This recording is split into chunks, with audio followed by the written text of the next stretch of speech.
My dear friends, have you ever watched the stock market soar and felt relieved, as if everything were fine, the economy strong, and the future bright? I understand that feeling. Many of my friends have said the same thing. Ben, with the Dow Jones climbing like that, things must be getting better. But Warren Buffett once said something I'll never forget. When the tide goes out, you discover who's been swimming naked. And he was right. Sometimes the prosperity we see is only an illusion. Behind those green numbers lies a silent diseased national debt, a number that feels distant yet affects every meal, every dollar in your pocket. I once met a young couple in California. They told me, Ben, our home value rose 40% in 2 years. It feels like we hit the jackpot. I smiled, congratulated them, but deep down I felt uneasy because I knew their home didn't really grow in value. Their money simply lost value. Inflation doesn't just raise prices, it distorts how we see the world. When stock prices rise, people believe they're getting richer. But if your car, your home, your groceries rise too, you're just running faster in place. Buffett called it the race between reality and illusion. And sadly, for many years, illusion has been winning. America's national debt has surpassed $34 trillion, a number beyond imagination. Every second, hundreds of thousands of new dollars are printed. It may look like a solution, but in truth, it's like pouring sand into a bucket full of holes. It seems fuller but empties from within. I know debt and inflation sound abstract. But think about this. When was the last time you went to the grocery store and noticed prices were just a bit higher? Coffee costs more, electricity costs more, but your paycheck stays the same. That's the invisible tax of inflation, silently stealing your wealth day by day, grain by grain. John Maynard Keynes once said, "Governments can confiscate the wealth of citizens quietly through inflation." And that's exactly what's happening today. We live in a time when prosperity looks real, but it's an illusion built on cheap money and bad debt. I'm not saying this to scare you, but to wake you up the way Buffett has for decades. Because only when you see through illusion can you grasp real value. Many people shrug when they hear about America's $34 trillion debt. That's the government's problem, not mine, they say. But the truth is, national debt reflects the financial health of every household. Every dollar the government overspends ultimately comes from your pocket, through higher taxes, higher inflation, and fewer opportunities. Imagine the economy as a giant barrel. When the government keeps scooping water out spending, but fills it back with sand printing money, the barrel looks full, but it's hollow inside. A friend of mine, Thomas, a retired engineer in Texas, once said, "Ben, I worked my whole life, saved carefully, but my money seems to lose value faster than I expected." I asked where he kept his savings. He said, "Mostly in bonds, they're safe." I smiled and asked, "Safe for whom?" When your savings earn 3 to 4% interest, but inflation runs at 5 to 6%, you're losing money every year without realizing it. That kind of safety is an illusion, like holding ice in summer. It melts slowly even when you grip it tight. Here's a statistic I'll never forget. Over the last 40 years, U.S. productivity has grown about 1% per year, but national debt has grown over 700%. That's like working 1 extra hour a week while spending 7 times more. You already know how that story ends. Buffett often said, "When you see a trend that can't last, it will eventually stop and it won't end gracefully." Debt isn't the enemy if it creates real value. Infrastructure, education, technology. But when debt fuels illusions of prosperity, we're trading tomorrow for a false sense of wealth today. And I believe this sana was serpenser. Every financial crisis begins with a shared illusion. The illusion that we can keep spending without consequence. But sooner or later, reality knocks. The only question is, when it does, will you be ready or in debt to yourself? My dear friends, sometimes what robs us doesn't wear a mask or break into our homes. It doesn't take cash from your wallet. It simply makes everything around you a little more expensive, day after day, month after month. That's inflation, the silent tax everyone pays whether they realize it or not. I still remember shopping one morning with my friend Lisa in Florida. She looked into her cart and sighed. "Ben, last year this cost me around $60. Today it's almost $85 and I didn't buy anything extra." I smiled and asked, "Did your income go up 40% this year?" She fell silent. That's the quiet power of inflation. You don't see it, but it eats away at your money every day. It doesn't just steal dollars, it steals your sense of security. Keynes once said, "Governments can confiscate the wealth of citizens silently through inflation." When governments overspend and print money, the number of dollars increases, but the real goods and services do not. The result, every dollar you hold buys less. The same $100 bill, but fewer groceries, less peace of mind. Many people tell me, "It's okay, I keep my money in the bank, it's safe." But if your savings earn 3% and inflation runs at 5%, you're quietly losing 2% a year without knowing it. Inflation is a polite thief. It doesn't take anything from you outright. It just stays quiet long enough for you to believe you're fine. And the most dangerous part, it changes how people think about money. When money loses value, people start spending faster, investing recklessly, and saving less. Because everyone fears holding cash means losing money. And so the cycle spins again, more printing, higher prices, weaker trust. Buffett once said, "Inflation is like termites in the economy. It doesn't destroy overnight, it eats away brick by brick." And I believe the only way to protect yourself isn't by complaining, but by understanding it. Understand what you're losing and act before it's too late. Because if your money doesn't grow faster than inflation, eventually your own money will make you poor. My dear friends, I used to believe that keeping money in the bank was the safest choice.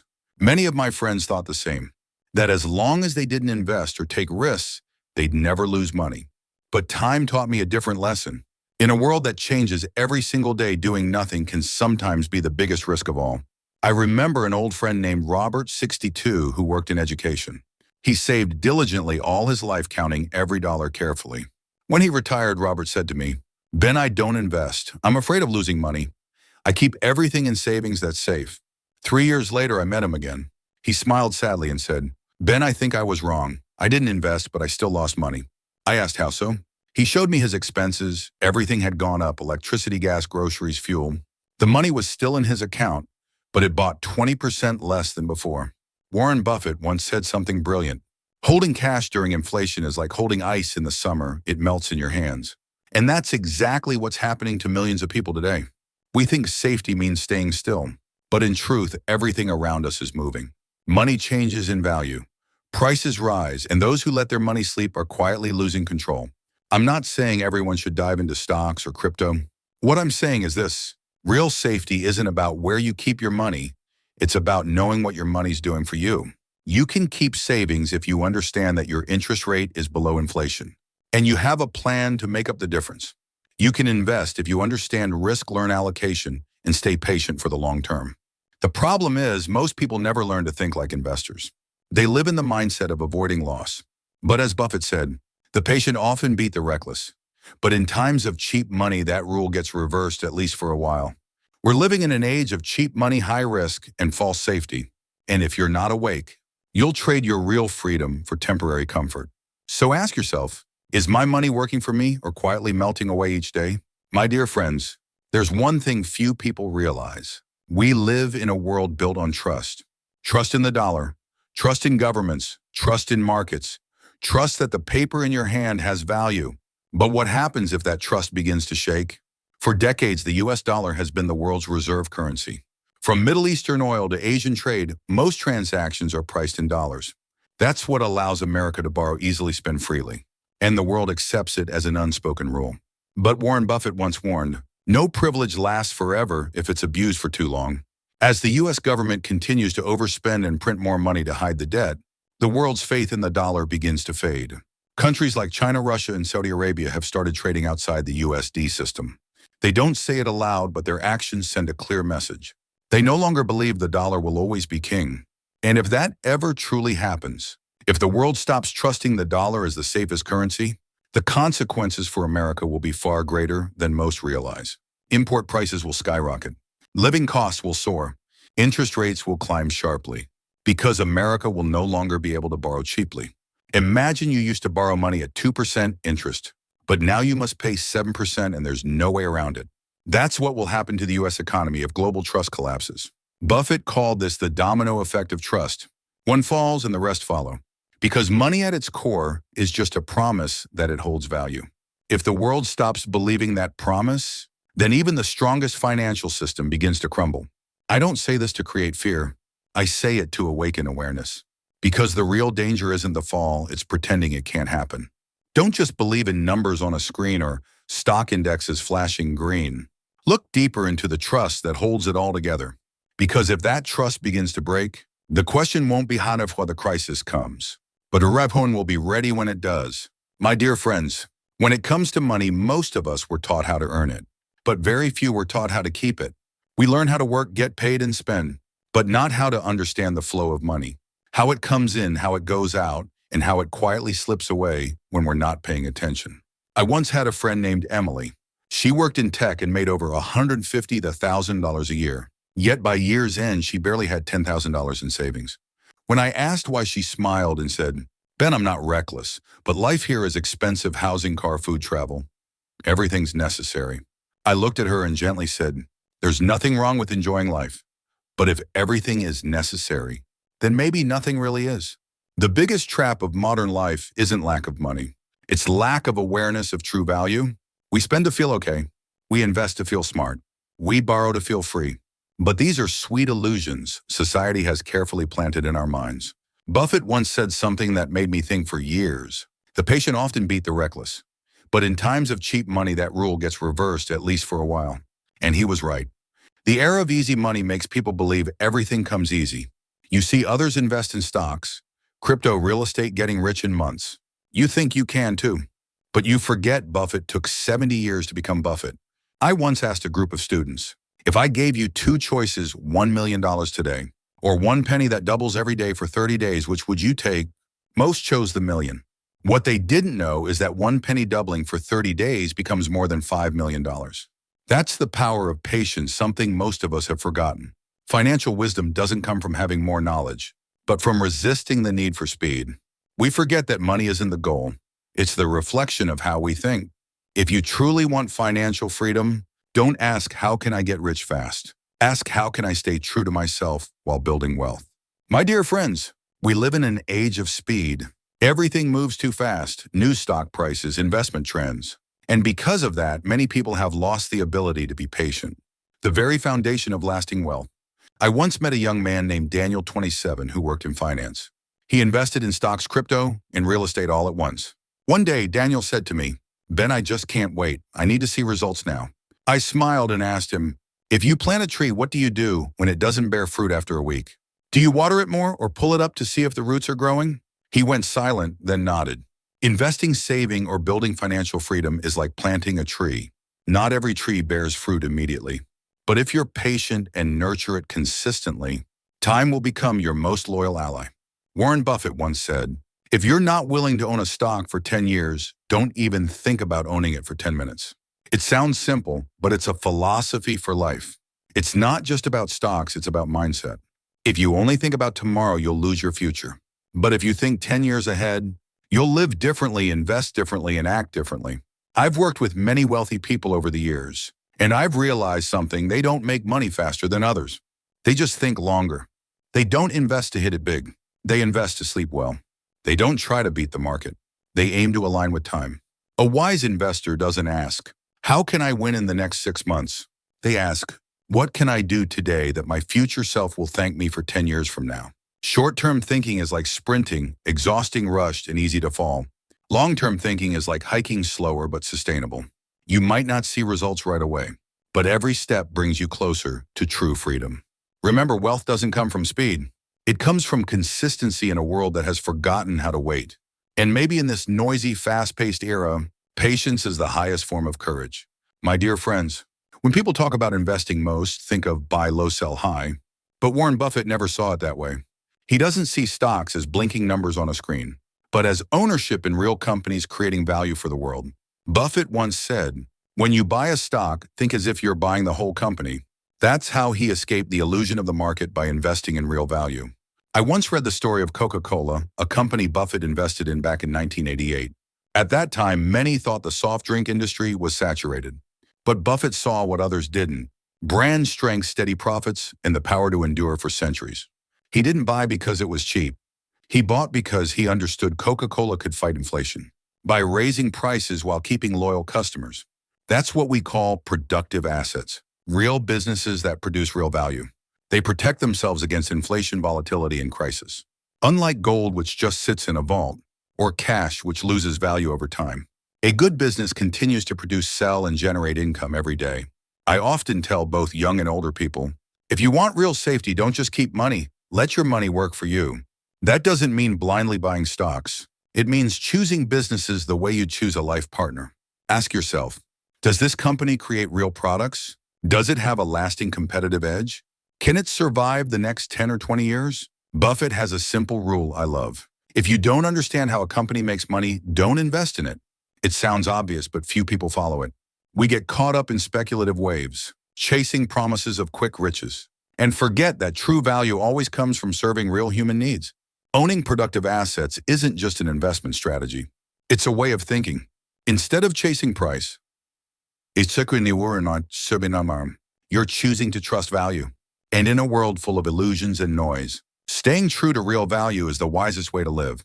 My dear friends, Warren Buffett once said, "If you can't manage your own money, you can't manage your own life." And I believe each of us is like a small nation. We have income, spending, debt, and our own fiscal policies. The difference is in your nation, you are the president, the finance minister, and the one ultimately responsible. I remember a friend named Michael who always said he never had enough money.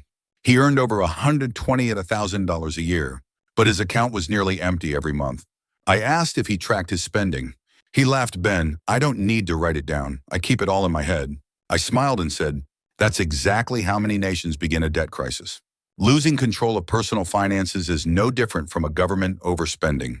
You spend today, borrow tomorrow, and hope the future will pay it back. But the future isn't magic, it's just today multiplied by your habits. Buffett once compared it perfectly. If you borrow at 18% interest, you're pedaling a bike uphill against an 18% headwind every year. Imagine that. You're giving everything you've got, but the wind keeps pushing back. That's what life feels like for those trapped in high-interest consumer debt. Credit cards, loans, endless installments. What destroys freedom isn't spending, it's the lack of discipline. I often tell young people, manage your money like a responsible nation. That means, don't spend more than you earn.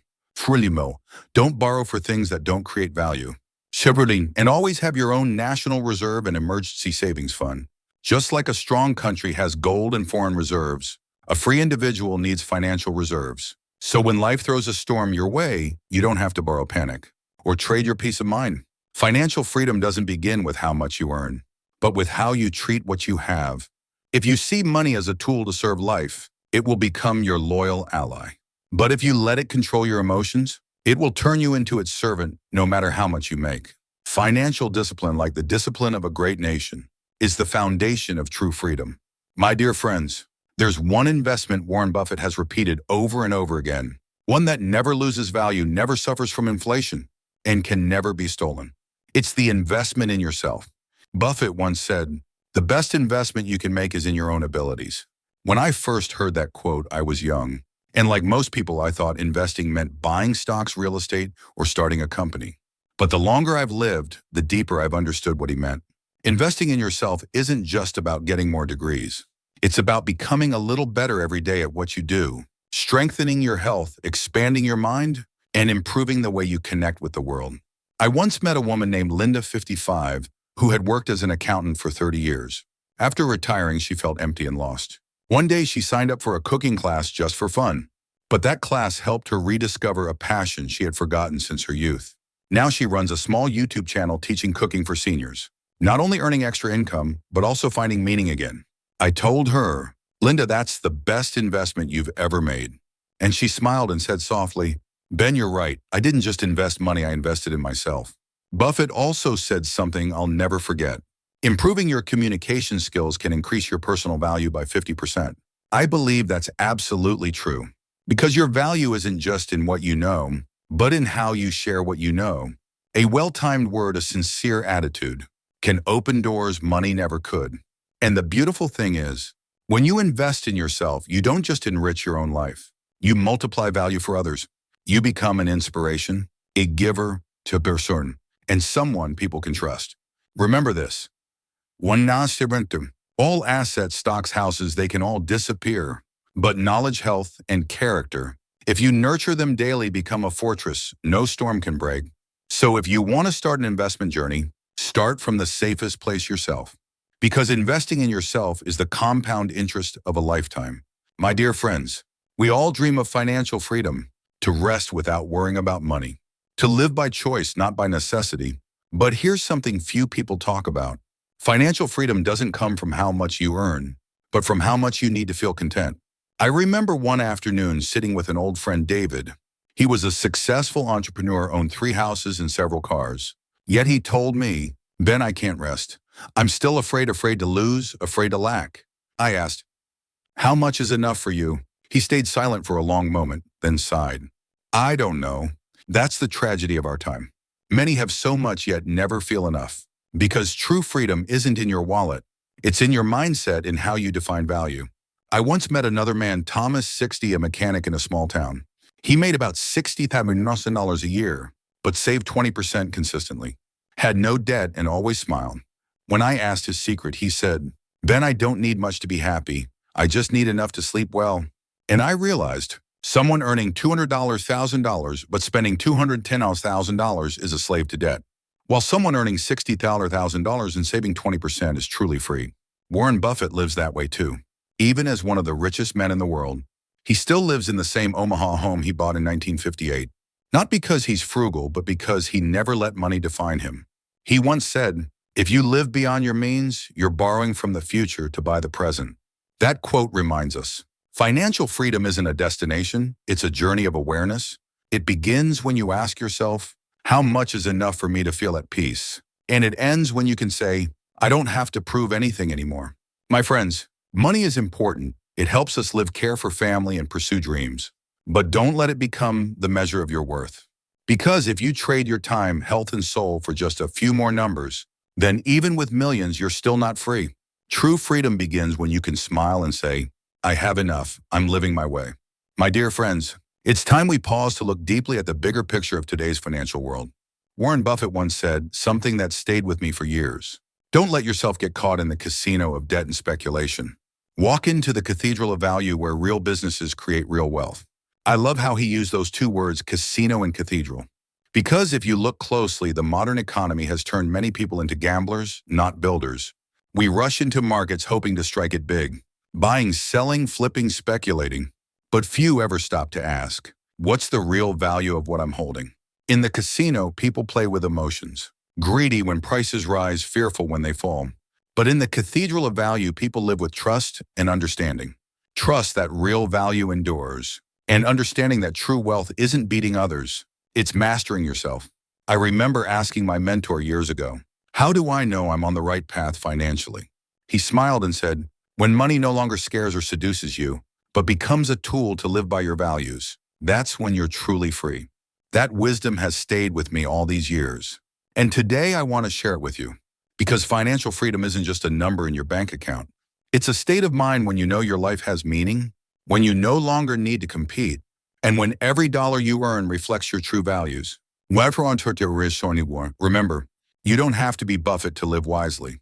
You just need to think like him, calm, patient, and honest with reality. Start small. Stop spending on things that add no value. Pay off debts that steal your sleep. Build savings even if it's just 5% of your income.